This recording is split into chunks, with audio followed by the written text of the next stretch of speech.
जिन बुद्धिजीवी भाइयों को लगता है कि युद्ध किसी भी समस्या का समाधान है, तो भैया मुझे तो नहीं लगता। चाहे कोई भी देश हो। अब कोई कह रहा है भाई साहब कि ईरान जो है 15 मिनट में ख़त्म कर देगा अमेरिका और इजराइल को। कोई कुछ अमेरिका और इजराइल के पिट्ठू में वो कह रहे हैं ईरान को ख़त्म कर देगा पर पलक झपकते ही। तो भैया रसिया और यूक्रेन का युद्ध है 2022 में शुरू हुआ था, अभी फ़िलहाल में 2026 चल रहा है। यूक्रेन जैसा देश अभी जंग लड़ रहा है, तो ईरान, इजराइल और अमेरिका तो बहुत बड़ी पावर हैं।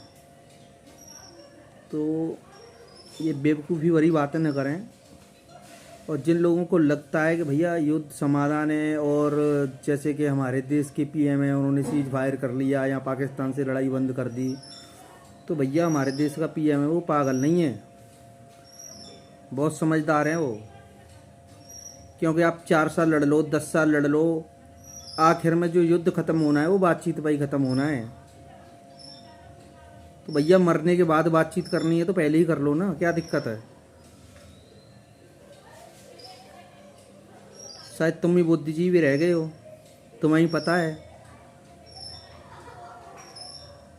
क्या होगा क्या नहीं होगा, कौन किसको ख़त्म कर सकता है। भैया युद्ध समझदारी है तो भैया अपने अपने घर के बेटों को भेज दो भाई सरहद पर लड़ने के लिए। जिसका बेटा सरहद पे होता है उसी को पता लगता है।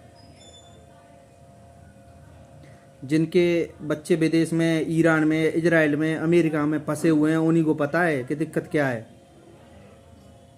यहाँ घर बैठे बकवास कोई भी कर लेता है। तो भैया यहाँ की गवर्नमेंट पागल नहीं है। कुछ बेवकूफ़ों को लगता है कि हमने हिंदुस्तान और पाकिस्तान का जो युद्ध हुआ था वो रोक के बेवकूफ़ी कर दी। तो भैया कोई चाहे छोटा देश हो, बड़ा देश हो, कम पावर वाला हो या ज़्यादा पावर वाला हो, भैया जब युद्ध होता है तो नुकसान दोनों का होता है, दोनों की इकोनॉमी को नुकसान होता है, और ये युद्ध एक देश को कईयों साल पीछे तक ले जाता है। तो अपनी बुद्धि अपने पास रखें और फालतू की बकवास भरी पोस्टें न करें।